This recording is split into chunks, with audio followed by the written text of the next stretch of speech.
It's crunch time at work and you need to bring wings to your workday. Visit redbull.com/gettingitdone and answer a couple questions about your work style to get a Spotify customized playlist tuned to your productivity. Plus, score a can of Red Bull on us while you go from to-do to done. And remember, Red Bull gives you wings. Supplies are limited. Terms apply. Visit the website for more information.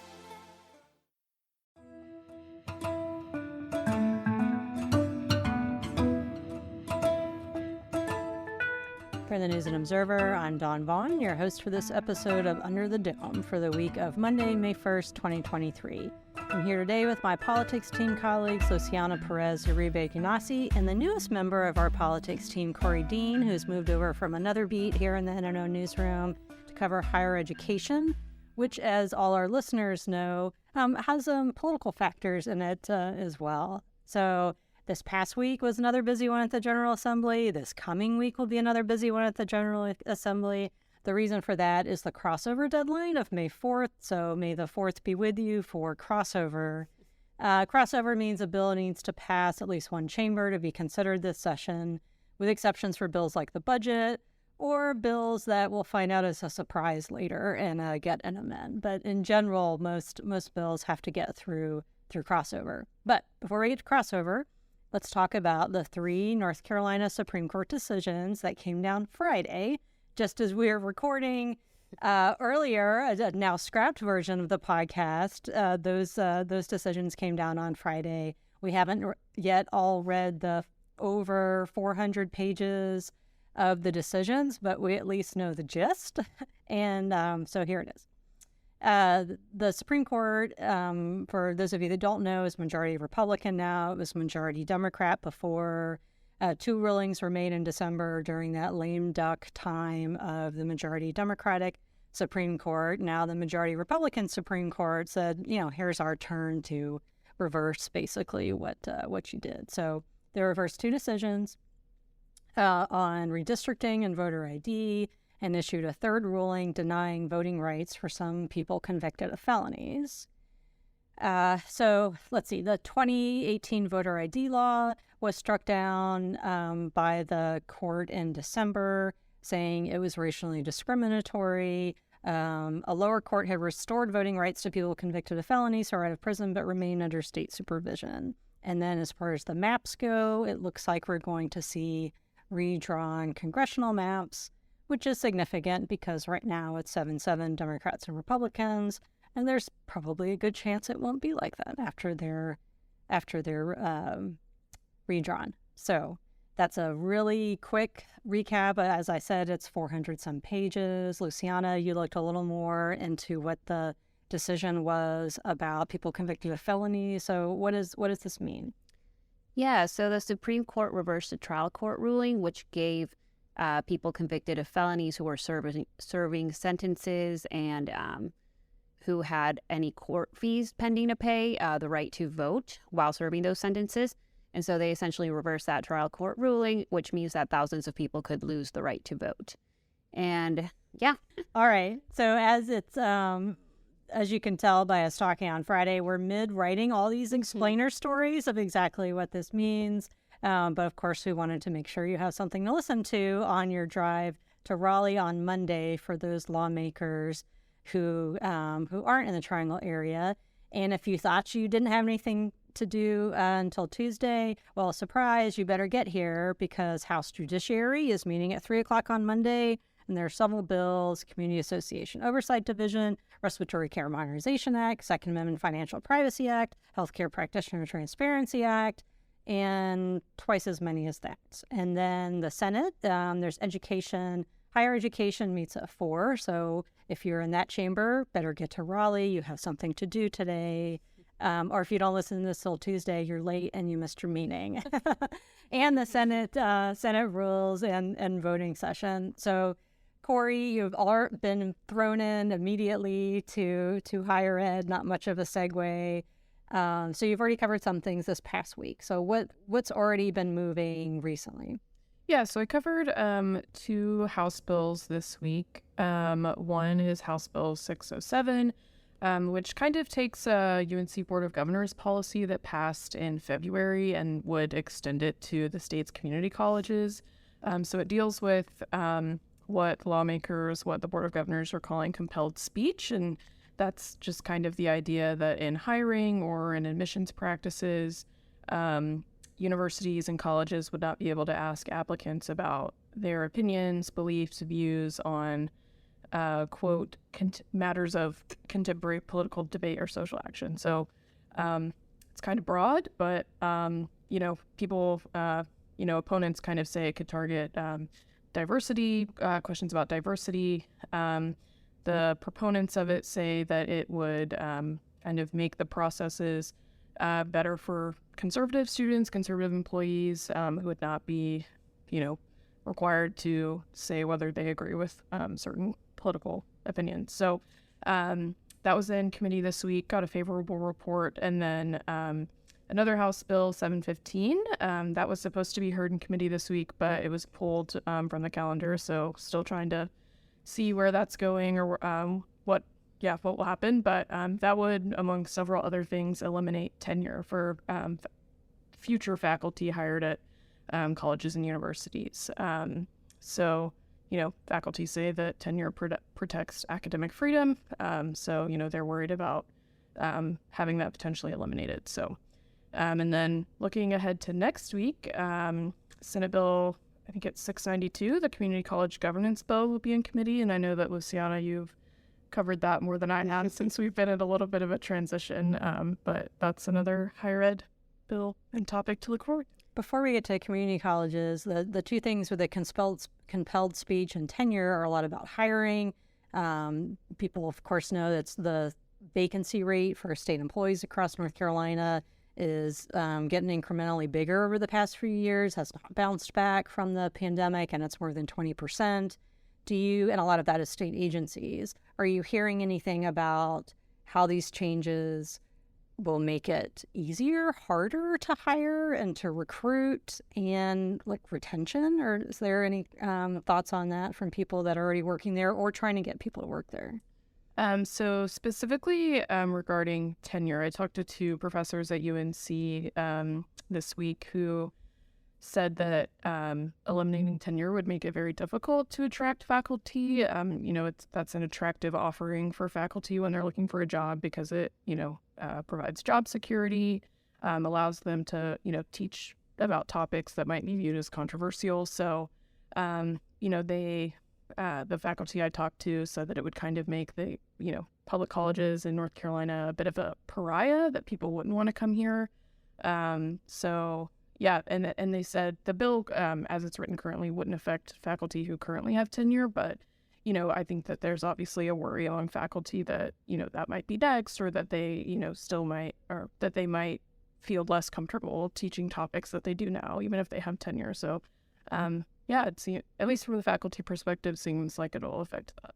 I'm sure we'll hear a lot more from faculty as this moves ahead or doesn't move ahead. As I was saying, earlier with crossover, as far as things getting through the chamber, the deadline is a self-imposed deadline. So there's always a way to put something in later in the session. And another thing that'll come up before the Senate budget comes out in a couple weeks is pay. And the university system employees, community college system employees, teachers, rank and file state employees always want to know about how much that they're getting. And the House budget had higher raises than they usually give. Of course, not as high as Cooper wants, because Democrats generally support higher raises than Republicans do, but the House supports higher raises than the Senate. So if the Senate comes out with these lowballed raises and then these other factors, we'll see how that plays with workers, existing workers and workers that want to come. So we're going to take a quick break. When we come back, Luciana will talk a little bit more about the community colleges bill we just mentioned, and then we will share our picks for headliner of the week. Score more with the college-branded Venmo debit card and earn up to 5% cash back with Venmo Stash. Got paid back? With the Venmo debit card, you can instantly access your balance and spend on what you want, like game day snacks, gear, tickets, and more. The more you do, the more cash back you can earn. Plus, there's no monthly fee or minimum balance. Sign up now at Venmo.com/collegecard. The Venmo MasterCard is issued by the Bancorp Bank N.A. Select schools available. Venmo stash terms and exclusions apply at venmo.me/stash terms. Max $100 cash back per month. So good, so good, so good. New spring arrivals are at Nordstrom Rack stores now. Get ready to save big with up to 60% off Rag & Bone, Marc Jacobs, Free People, and more. How did I not know Rack has Adidas? Because there's always something new. Join the Nordy Club to unlock exclusive discounts, shop new arrivals first, and more. Plus, buy online and pick up at your favorite Rack store for free. Great brands, great prices. That's why you Rack. You're listening to Under the Dome. I'm News and Observer State Capitol Bureau Chief Dawn Vaughan, here with my colleagues Luciana, Perez Uribe, Guinassi, and Korie Dean. If you missed that at the intro, again, Korie Dean is our new higher education reporter and on the politics team, since there's plenty of, to make a crossover joke, crossover between higher education and politics. So speaking of crossover and things that are moving ahead, what's this about community colleges that you were going to talk about? Yeah, so Senate Bill 692. It would allow the legislature to get more say in how the community college system is governed. Specifically, it would give them the final say on who is elected the community college president, as well as allow them to get more appointments into the state board and take those appointments from the governor. It also takes some power from local boards, local community college boards, of trustees, and gives more appointments to the legislature as well. So it's kind of a shift around of just who gets control of decisions. So the usual legislature wants more power and wants the governor to have less power. Kind of what's different at play this time is that it was more or less like targeted directly to Roy Cooper in the past, but since Cooper is not going to be around much longer, it's either targeted to Josh Stein if he becomes governor, from the Democrats, or Republicans if it's Robinson or Fulwell or Walker. But the end is always the legislature wants more power. And as Republicans have pointed out, when they do this, that's how North Carolina should be set up, that the legislature should have more power than the governor. But that's also people in the legislature saying that. So and former governors filed a letter basically saying that, they shouldn't be putting so much power into the legislature and taking it from the governor. So kind of a debated topic, and the bill was pulled last week from the Senate floor, then pulled from a committee, and now is being rescheduled. So it's going to be interesting to hear kind of what were some concerns potentially in that bill. All right. So let's get to our picks for headliner of the week. I don't know if this is, Korie, your inaugural headliner. We had an episode after election night that Korie was on that listeners will know, where you talked about how you got to sit outside. Was it the Bo Hines election night event? So great moments in podcast recap history. So I don't remember your headliner then, but you want to go first for what is your headliner of the week? Yeah, it kind of sticks with the theme, obviously, since I'm covering higher education now. We've talked a lot about community colleges on this podcast today, but my headliner is that the North Carolina community college system has a new president. The state board appointed Jeff Cox, who is the current president of Wilkes Community College in Western North Carolina. That happened, I think it was last Friday, if my memory serves me correctly. And then there was also a press conference this past Monday with Governor Roy Cooper and State Superintendent Catherine Truitt, among others, just welcoming him formally to the job. But I think it's an exciting time with community colleges. He's been in education for like 3 decades as a principal, a teacher, a superintendent. So, that is my headliner, that the community college system has a new president. He'll start on July 1st. Okay. Maybe the legislature will be out by then, but maybe not. With legislative time, you mentioned not knowing when things happen. Legislative time is like a whole space age time warp of. My family always asks me, when is the session going to be done? I'm like, it's like, who knows? Other states have that. North Carolina does not. So, all right, Luciana, what is your headliner? So I feel like every time I'm on here, I pick just random headliners. Mine is just literally all the rainy weekends. I'm very displeased about it. I like to go on hikes. I want to start cleaning up my garden, and now it's snake season, so it's kind of ruined it for me. So yeah, just the rainy weekends.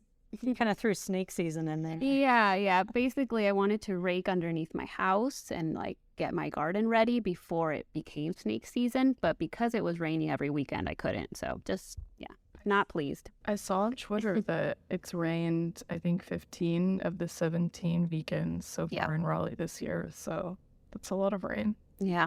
All right. Always timed for the weekend. Yep. All right, weather stuff and a bummer.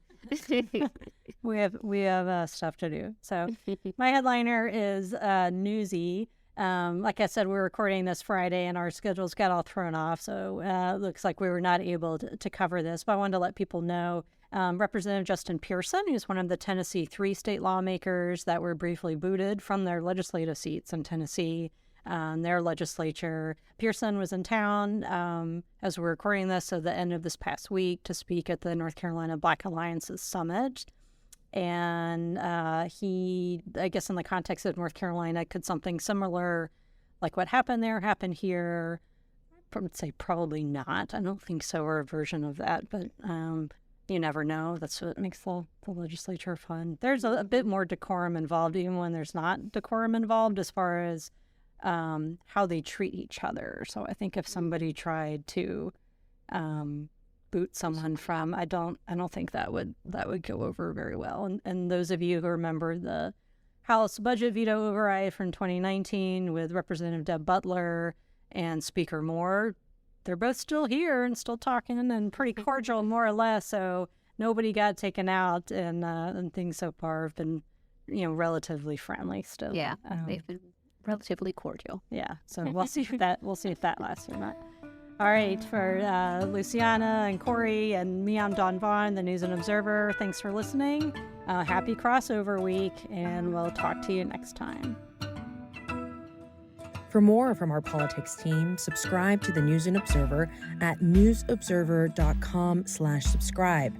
Follow us on Twitter at Under the Dome and NC Insider, and sign up for our weekly political newsletter, also called Under the Dome, at newsobserver.com/newsletters.